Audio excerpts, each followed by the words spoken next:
Avant de plonger dans ce cauchemar bien réel, pense à t'abonner à la chaîne. Ici, les histoires sont vraies et bien plus dérangeantes que n'importe quelle fiction. Rodney Alcala, un homme charmant, intelligent, photographe amateur, et aussi l'un des tueurs les plus inquiétants de l'histoire américaine.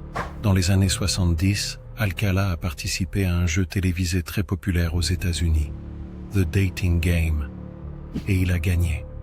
Ce que personne ne savait ce jour-là, c'est que ce séduisant candidat avait déjà tué, et qu'il allait continuer.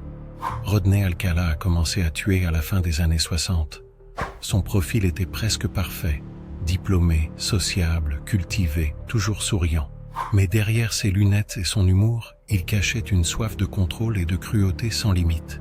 Il attirait des jeunes femmes et des adolescentes en leur proposant de les prendre en photo pour un book professionnel. Beaucoup acceptaient et disparaissaient à jamais. Alcala jouait avec ses victimes comme un chat joue avec une souris. Il ne les tuait pas immédiatement. Il les torturait, parfois pendant des heures, avant de les assassiner avec une froideur inimaginable. Pendant plus de 10 ans, il voyage à travers plusieurs États, Californie, New York, Texas. Il change de nom, disparaît, recommence. Mais en 1979, il enlève une fillette de 12 ans, Robin Samso. Grâce à des témoins, la police remonte jusqu'à lui. Et là, il découvre chez lui quelque chose de glaçant. Plus de 1000 photos de femmes et de jeunes filles, souvent nues ou inconscientes. Certaines n'ont jamais été identifiées.